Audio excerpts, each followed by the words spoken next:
নমস্কার বন্ধুরা, সৎসঙ্গ কথন চ্যানেলটিতে আপনাদেরকে স্বাগতম। আজকে আপনাদের জন্য আরেকটি নতুন ভিডিও নিয়ে আসলাম।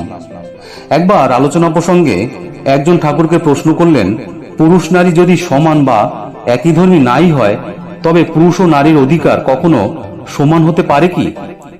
শ্রী ঠাকুর বললেন, পুরুষ ও নারীর অধিকার তাদের এইরূপ স্বভাব হতেই পরমপিতা ডিটারমাইন্ড অর্থাৎ নির্ধারিত করে দিয়েছেন।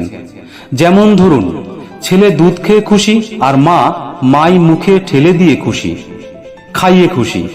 তাকিয়ে তাকিয়ে দেখে খুব খাচ্ছে, খুব পুষ্টি হচ্ছে, আর তাতেই তার তৃপ্তি।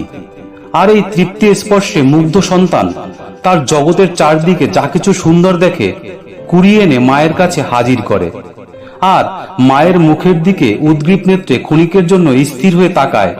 শুনতে মা কি বলে? কেবল বাহবা দেয়। আর মার একটু নয়নভঙ্গির বাহবাতেই ছেলে হেসে নেচে কুদে পাগল হয়ে আবার বেরুলো কুড়োতে। আর কি সুন্দর আছে, কিসে মা বলবে, আহা কি ধন্যী ছেলে। এবার ওই লোক আবার প্রশ্ন করলেন, এই যদি নারীর বৈশিষ্ট্য হয়, তবে নারীর স্বাধীনতা বা নারীর মুক্তি বলতে কি বুঝবো?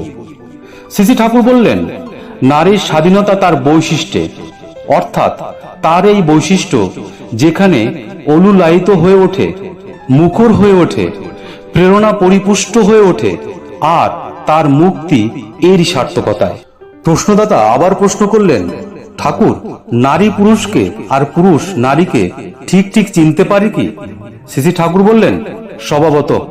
কারণ একজনের চাওয়া শতই আর একজনের সার্থক হয়।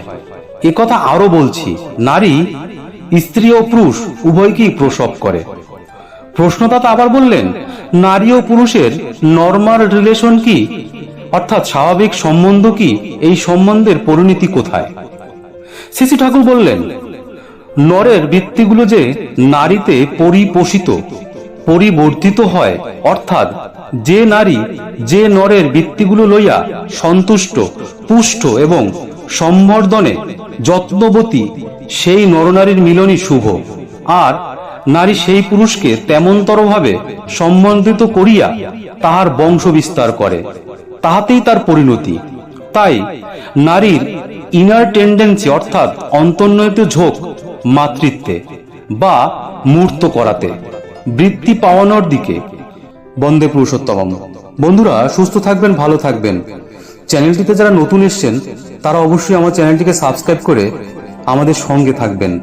আর আমাদের নতুন নতুন ভিডিওর নোটিফিকেশন সর্বপ্রথম পেতে বেল আইকনটি কিন্তু অ্যাক্টিভেট করতে ভুলবেন না। আর কমেন্ট করে আপনাদের মহামূল্যবান মতামত জানাতেও ভুলবেন না। আপনাদের একটি লাইক বা কমেন্ট আমাদেরকে নতুন নতুন ভিডিও তৈরি করতে উৎসাহিত করে। ধন্যবাদ সকলকে।